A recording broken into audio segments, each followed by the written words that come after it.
Top 9 Intriguing Mysteries of South America. It is believed that the continent of South America broke free from the supercontinent Pangaea more than 220 million years ago. Since then its country's populations continued to grow and flourish even during hard times. Today, because of the rich history and diverse culture found here, millions of tourists flock to well-known sites including Machu Picchu, the Amazon rainforest and the Nazca Lines every year. South America also has its fair share of mysteries, especially the unsolved variety. From strange disappearances to weird occurrences in nature, it remains to be seen whether explanations for some of its biggest mysteries will ever be found. 1. The Eye, a mysterious rotating island in Argentina. Located near the northeastern edge of Argentina, in the swampy marshes of Paraná Delta, is an enigmatic floating island that allegedly rotates on its own axis. Nicknamed the Eye, the nearly perfect circular island has become the subject of an upcoming documentary that will try to unravel the mystery of its existence. The Eye was discovered 6 months ago by Argentine film director and producer Sergio Nuspilum, who was looking for filming locations for a film about paranormal occurrences, like ghost and alien sightings, in the area. After spotting the unusually round island surrounded by an equally round body of water on Google Earth, Nuspilum and his crew knew they had stumbled upon something truly special, so they abandoned their original film project and decided to focus on this mystery instead. When locating this reference in the map we discovered something unexpected, that left the film project in the background. We call it the Eye, Nuspilum said in a video. The Eye is a circle of land surrounded by a thin channel of water with a diameter of 130 yards. Both circles, the water and land, are so perfect that it is hard to believe that this is a natural formation. Nuspilum soon teamed up with Richard Petroni, a hydraulic and civil engineer from New York, and tech expert Pablo Martinez, and together journeyed to Paraná Delta to see the Eye firsthand. The place was amazing and extremely strange. We discovered that the water is incredibly clear and cold, something totally unusual in the area, the filmmaker said. The bottom is hard in contrast to the swampy marshes surrounding it, and the center part floats. We don't know over what, but it floats. Their expedition brought up more questions than answers, so the trio of explorers recently set up a Kickstarter campaign to crowdfund a second expedition to the Eye and hopefully learn more about its origins and purpose. They're asking for $50,000, of which they have raised $8,800, with 28 days to go. For a pledge of $25, backers will be invited to watch the upcoming documentary on the Eye online and see all the white papers from the analysis and tests conducted during the investigation. However, for a $10,000 contribution, you get to accompany the team on their historical expedition, while $5,000 guarantees you a spot on a subsequent visit to the enigmatic island. We want to return with a complete scientific expedition having scuba gear, geologists, biologists, ufologists, specialized drones and more, and take samples of the water, soil, plants and all other objects we may find, Nuspilum said about their project, called the Eye. We want to understand the Eye's relation with supernatural stories told by the locals. The Eye has apparently been visible on Google Maps, at coordinates 34 degrees 15 '07.8's 58 degrees 49 '47.4 W, for the last decade, but until the LOO project went public, no one ever paid it any mind. Now, the internet is buzzing with theories about its existence. Most are associating it with UFO activity and go as far as to claim that the rotating island is concealing an alien base, while the locals believe that its circle within a circle shape represents the presence of God on Earth. Pablo Serra, who does dynamic systems modeling at Boston University, allegedly told Paranormal News that he has never seen anything like the Eye before. He added that the almost perfect circular shape makes it unlikely to be simple crater or a formation created by a typical natural phenomenon. However, the same website recently received a message from someone named Daniel Roy Finkley who claims that the Eye is no mystery. It is apparently one of dozens of formations with more or less irregular edges. He claims that they are actually a characteristic natural environment of the coast. There's also a YouTube video that shows several similar formations around Argentina. 2. Parallel worlds. If our reality is surrounded by a number of invisible parallel worlds, isn't it possible for a person to enter one of those unknown realms simply by mistake? If that happens, the person in question would find him or herself in a different reality, probably unable to ever get back to our own world. There are many very strange cases of people who mysteriously vanished into thin air. Did these people enter a parallel world? The following case occurred many years ago and was reported by El Tiempo, one of the largest newspapers in Venezuela. According to journalist Segundo Pena, who wrote the story, a certain prominent unnamed university professor has been missing for over 40 years. Based on eyewitness reports from people who last saw him alive, the professor slipped into a parallel world. Private detectives and police have been searching for the missing professor for years and no one has a clue what really happened to him. The incident occurred on the campus of the University of the Andes in the city of Mérida, Venezuela. It was late afternoon on a clear sunny day in the early 1970s. The professor was seen by a number of people as he walked across the parking lot of the university building. On one occasion he stopped to chat with at least one person as he moved towards his car. When he got to his car, he noticed some students waving at him, and he waved back as he stepped into the vehicle and closed the door. Now, here comes the most curious part. He never drove away. The car was empty and the professor was never seen again. It's as if the door of the car was a portal into another world. Journalist Segundo Payne wrote in his article, "The car's owner has been gone for over 40 years. We do not mention his name out of respect for his family. Was this person abducted by some strange forces alien to our own dimension? Science pursues its general research, where psychology is aware that in many cases perceptual illusions, erroneous interpretations, hallucinations and fantasy-prone personalities have sway. But the enigma is still present and unsolved." Pena, who was very interested in this remarkable case, interviewed local police who were charged with solving the missing person case of the university professor. In their notes he found detailed interviews conducted with a number of people who witnessed the professor get into his car, only to see his car remain parked where it was. None never saw him get out. The disappearance of the Venezuelan professor remains an unexplained mystery to this day. 3. Enigma of ancient upside-down stairs at Sacsayhuaman. There are many amazing stone structures at Sacsayhuaman, a walled complex on the northern outskirts of the city of Cusco, Peru. This entire ancient site is remarkable in a number of ways. Thousands of years ago, our ancestors lifted stones that our gigantic modern machinery could hardly move and put in place. Did they have the superhuman strength of giants, or did they have lifting means unknown to us? One particular huge stone structure worth more attention is a huge extremely hard granite rock that has stairs running upside down. How can we explain such a construction? Is it possible that a huge catastrophe happened here many thousands of years ago? Although a majority of the rocks at Sacsayhuaman were manipulated, polished, carved and cut, many of them seem destroyed and the place appears chaotic. The rock looks old and weathered in some places, but in sheltered parts the cut rock is polished and smooth like concrete. However, we mustn't forget we are not dealing concrete, but with granite, one of the hardest rock to work with. Who are the unknown builders of Sacsayhuaman? What kind of technology did they possess that enabled them to lift and carve such heavy and hard rocks? Jean-Pierre Pritson, a professor of architecture, has shown how the Inca built long and complex ramps within the stone quarries near Ollantaytambo, and how additional ramps were built to drag the blocks to the construction above the village. He suggests that similar ramps would have been built at Sacsayhuaman. According to Vince Lee, an author, architect, and explorer who has studied several ancient sites where people moved large megaliths, theorizes that the blocks at Sacsayhuaman were put into place by carving them precisely. The method used to match precisely the shape of a stone with the adjacent stones is unknown. It may have been scribing or by templating. The blocks would be towed up a ramp and above the wall, where they would be placed on top of a stack of logs. The logs would be removed one at a time to lower the stones into place. If the structure is not the result of Titan's wrath, perhaps the rock was made as part of a structure like any other, with the usual meaning of up and down, and some catastrophe simply destroyed the structure.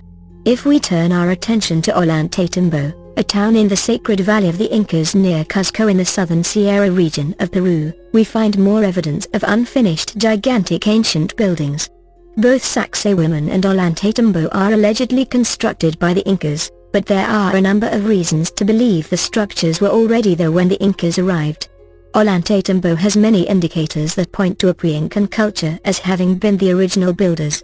It appears that the complex was never completed. If the Incas were building at the site within 100 years of the arrival of the Spanish, why would they have just walked away, leaving stones strewn about the area?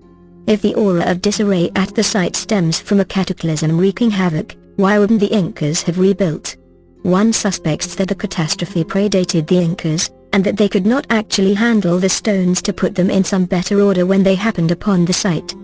Perhaps the same could be said about the mysterious ancient rock with the upside-down stairs at Sacsayhuaman. Do these stairs run upside down because a blast occurred here? Was it an earthquake or some other catastrophe, or was the rock turned upside down by an unknown force? 4. Amazonian Stonehenge. A megalithic stone circle in Brazil hints that the indigenous people of the Amazon may have been more sophisticated than archaeologists first thought. Rio Grande, known as the Amazon Stonehenge after the famous prehistoric monument in Wiltshire, is located in Amapá State, near the city of Calçoene. Experts say the unusual stone arrangement may have been used as a place of worship as well as for astronomical observations related to crop cycles. Taking its name from a nearby stream called the Rio Grande, the stone arrangement comprises 127 blocks of granite, standing upright in a circle over 98 feet, 30 meters, across. Each of the blocks stands up to 13 feet, 4 meters, tall, and weighs several tons and appear to be irregularly shaped. The stones appear to have been arranged to coincide with the winter solstice, when the sun is at its lowest. The shadow of one of the blocks is said to disappear when the sun is directly above it. The site was first reported by Swiss-Brazilian naturalist Emile Goldie in the late 19th century, but it wasn't comprehensively studied until much later. Leilson Camilo da Silva, who now acts as caretaker for the site, claims to have first spotted the site in the 1960s while hunting wild boars, reports Simon Romero in the New York Times. In the 1990s, Mr. da Silva reportedly discovered the site again while raising trees in the surrounding area. In the 20th century, archaeologists believed that the Amazon was not home to any advanced societies before its European colonization. While Wiltshire's Stonehenge is thought to date back to between 3000 BC to 2000 BC, Rio Grande was constructed later, around 1000 years ago, some 500 years before Europeans began colonizing the Americas. We're starting to piece together the puzzle of the Amazon Basin's human history, and what we are finding in Amapá is absolutely fascinating. Mariana Cabral, an archaeologist at the Federal University of Minas Gerais, told the New York Times. Along with her husband, João Saldanha, who is also an archaeologist, she has studied the bizarre rock arrangement for more than 10 years. In 2005, the archaeologists began excavating the site and discovered burial urns crafted from ceramic, leading them to speculate that part of the area may have acted as a cemetery. While the blocks that make up Wiltshire's Stonehenge are known to have been transported from some distance away, the researchers in Brazil located a spot 2 miles downriver where they believed the granite slabs may have been brought from. After connecting the placement of the stones to the winter solstice, they suggested that the arrangement may have been used to assist with crop or hunting cycles determined by the seasons. The site may also have been used as a place of worship or for other ancient rituals, say the researchers. The granite slabs may have also served as markers for hunters. However, some experts have urged caution at drawing too many conclusions over the stone's true purpose. 5. Los Roques Curse. The as-yet unexplained disappearance last Friday of the plane carrying 6 passengers and crew, including Italian fashion mogul Vittorio Missoni, has prompted some to blame the Los Roques Curse. The label has been attached to a series of mysterious plane crashes and vanishings over the past decade or so between the Caribbean archipelago of Los Roques and the Venezuelan capital Caracas, 140 kilometers to the south. Inevitably, comparisons have been made with the infamous Bermuda Triangle, the area between Miami, Bermuda and Puerto Rico that has long had a reputation for unexplained disappearances of ships and planes. To date, no wreckage of Misomi's plane has been located since it took off from Los Roques for Caracas. A hotel owner on the islands said he last saw the plane, a twin-engine BN-2 Islander built in 1968, entering a bank of clouds. Meanwhile, the Misomi family said it was not ruling out the possibility that the plane had been hijacked by local drug smugglers. Venezuela's Civil Aviation Authority said the aircraft's last recorded position was 18 kilometers south of the Los Roques. Since the mid-90s, there have been at least 15 reported incidents in which small aircraft have either crashed, disappeared or declared emergencies while traveling through the area. In 2008, 14 people were killed when a plane making the same journey as Misomi's crashed into the sea. No wreckage was ever found and only one body was recovered. Speculation about possible explanations for the curse has ranged from basic pilot error through to the release of methane hydrates from the sea floor. The lack of evidence only fuels speculation. Such mysteries are, of course, fodder to those with a conspiratorial mind. Other areas that have become renowned for unexplained disappearances include the Formosa Triangle, the Michigan Triangle, the Sargasso Sea, and the Devil's Sea off Japan. But Nick Wall, editor of Pilot, says pilots are a pragmatic, rational lot who don't get distracted by talk of triangles and curses. There's always some explanation for these things, even if it takes many years to uncover the answer. Pilots prefer to concentrate on the things that genuinely will help them live longer, such as fuel gauges, weather reports and engine inspections.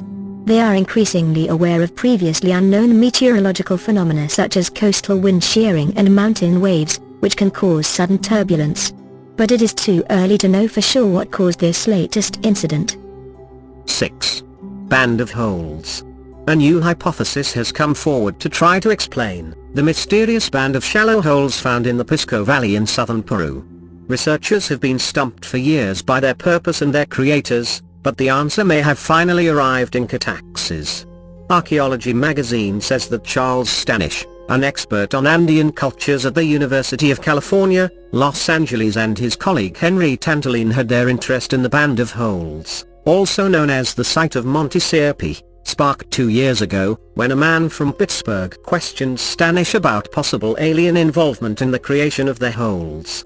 Stanish was not familiar with the site, but after he and Tantalin took a look at it via Google Earth, they decided it was an area of interest.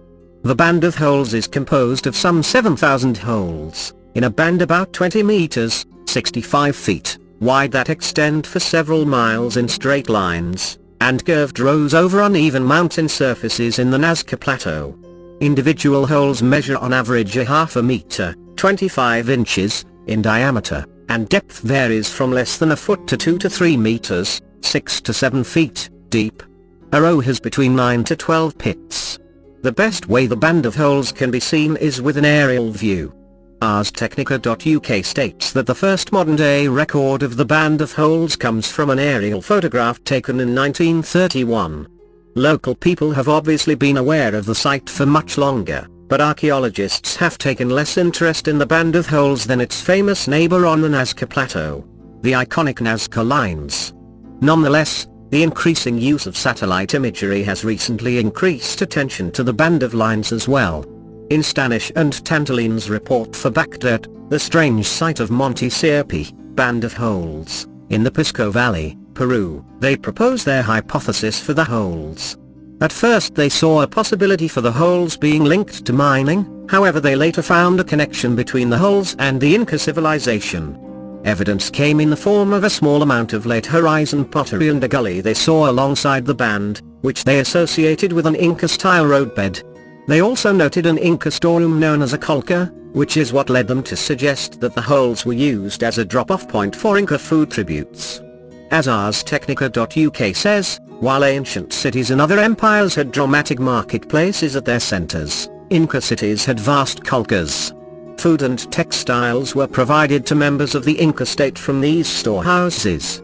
The floors of many colcas look like graph paper. They've been carefully divided into mathematically precise boxes for measuring tribute brought from all over the empire. Apparently Stanish saw a strong resemblance between the colcha floor patterns and the band of holes.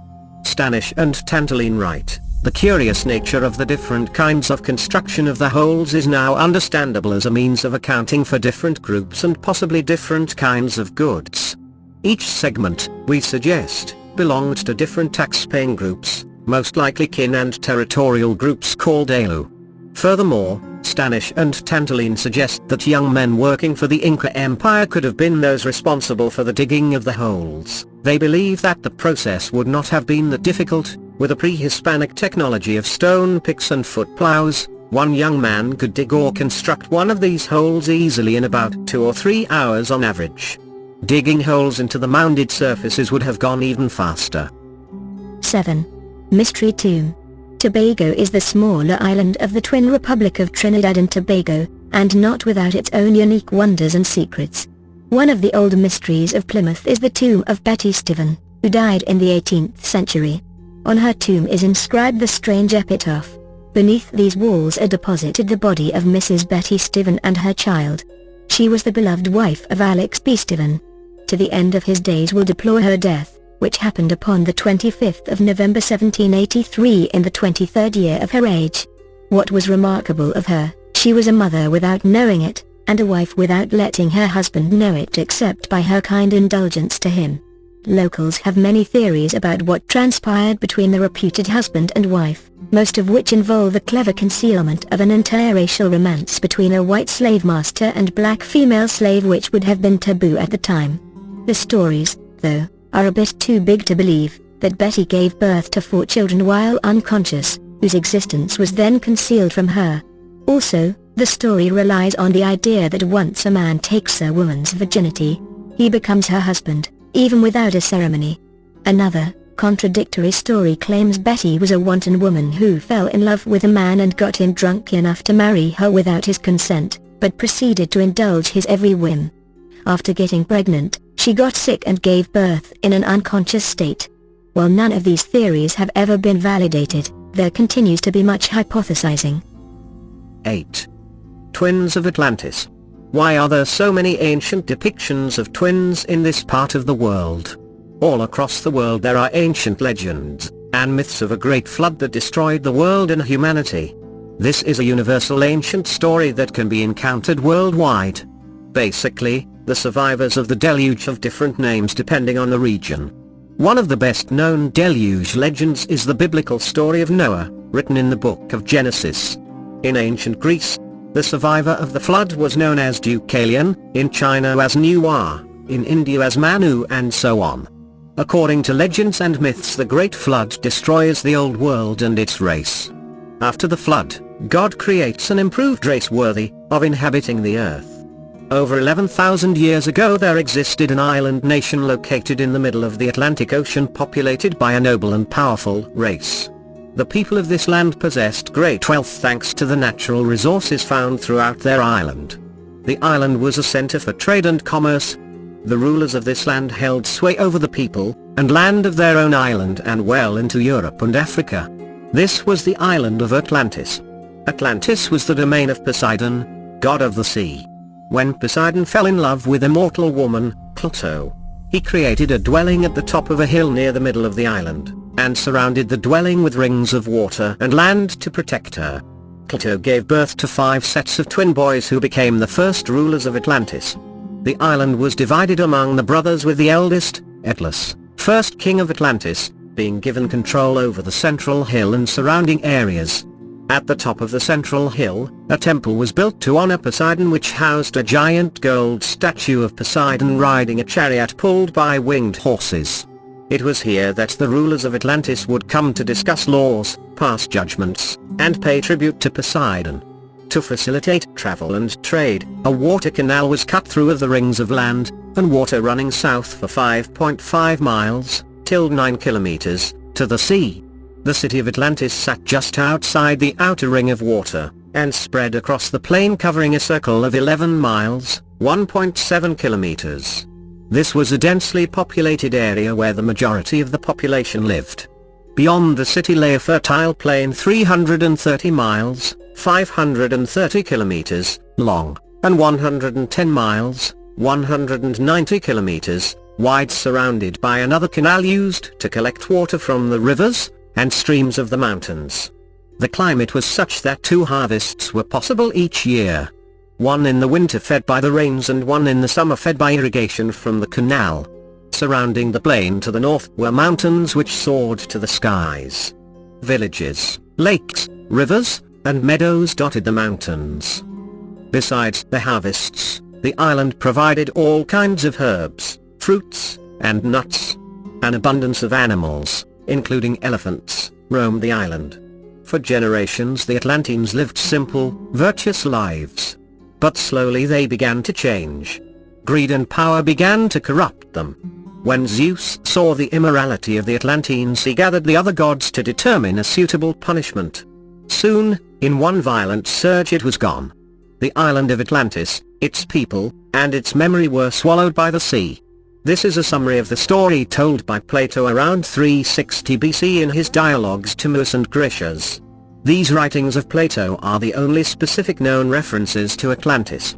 They have prompted controversy and debate for over 2,000 years. 9.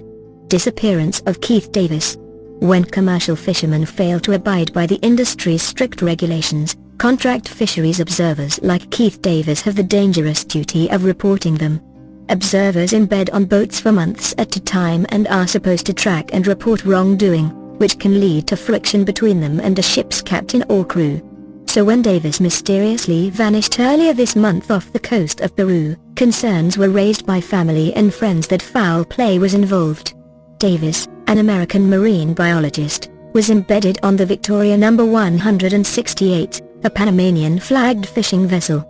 He was last seen on September 10 while the ship was picking up a haul of tuna from a Taiwanese fishing vessel operating under a Vanuatu flag.